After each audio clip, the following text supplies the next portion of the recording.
छोटी बहू, हमें तुमसे ऐसी उम्मीद नहीं थी। अनीता तो उतनी पढ़ी लिखी नहीं है और गांव में पली बड़ी है, पर तुम तो शहर में रही हो और उच्च शिक्षा प्राप्त कर रखी है तुमने। तुम्हें ऐसे सास ससुर की चुगली करना शोभा देता है क्या? रेशम के कान में सास उमा जी की बातें ऐसे चुभ रही थी जैसे कोई जहर मुझे तीर छोड़ रहा हो। सॉरी माँ जी, मैं आगे से ध्यान रखूंगी। मैं अब कभी ऐसा कुछ नहीं करूंगी जिससे आपका दिल दुखे, रेशम ने कह दिया, पर बोलते हुए उसकी आंखें भी भर आई थी और गला भी भरा गया था, जिसे कुछ दूर सोफे पर बैठे पीयूष ने अच्छी तरह महसूस किया। वह जानता था कि रेशम का दिल बहुत साफ और अनीता को वह माँ के खिलाफ भड़का नहीं रही थी, पर माँ के सामने कुछ भी कहने की उसकी हिम्मत नहीं पड़ी। और जब उसने उसकी भरी भरी आंखों से रेशम को अपने बेडरूम में जाते देख लिया था, सो थोड़ी देर में बहाने से खिसक गया।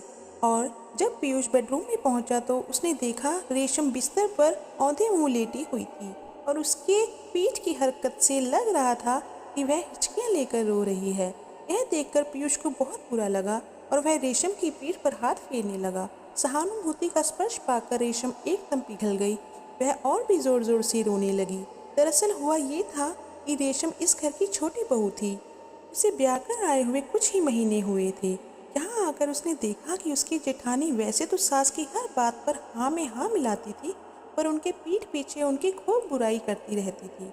रेशम ने एक दो बार अनीता से कहा भी कि दीदी छोड़िए ना ये सब बातें, आपको जो भी कहना हो माँ जी के सामने कहा करें, इससे उन्हें अपनी गलती भी पता चल जाएगी और आपको भी उनसे शिकायत नहीं रहेगी।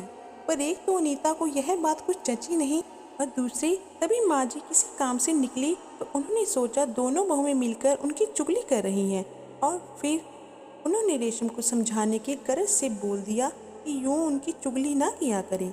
इधर पीयूष उसे समझा रहा था और अब तो रेशम ने भी निश्चय कर लिया था कि वह अब सबसे सिर्फ काम की बात ही करेगी और जेठानी अगर बुराई करे तो बिल्कुल नहीं सुनेगी। आज जो गलतफहमी सी हो गई थी सास को, उसे रेशम किसी भी तरह से दूर करने की कोशिश ज़रूर करेगी। रात को जब रेशम सोने गई तो उसके जहन में बस एक ही बात आ रही थी कि काश मैंने जेठानी को समझाया नहीं होता तो माँ जी और गलतफहमी ना हुई होती। रेशम ने एक दीर्घ निश्वास लेते हुए सोचा, कल सुबह उठकर वह माँ जी और अनीता दीदी से फिर से पहले की तरह घुल मिल कर रहेगी। आखिर छोटी छोटी बातों को भुलाकर फिर से प्रेम से रहने का नाम ही तो परिवार है।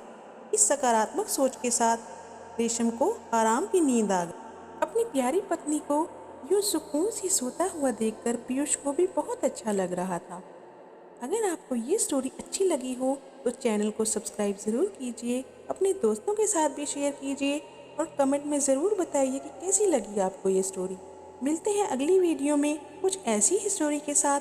तब तक के लिए हंसते रहिए और औरों को भी खुश रखिए। धन्यवाद।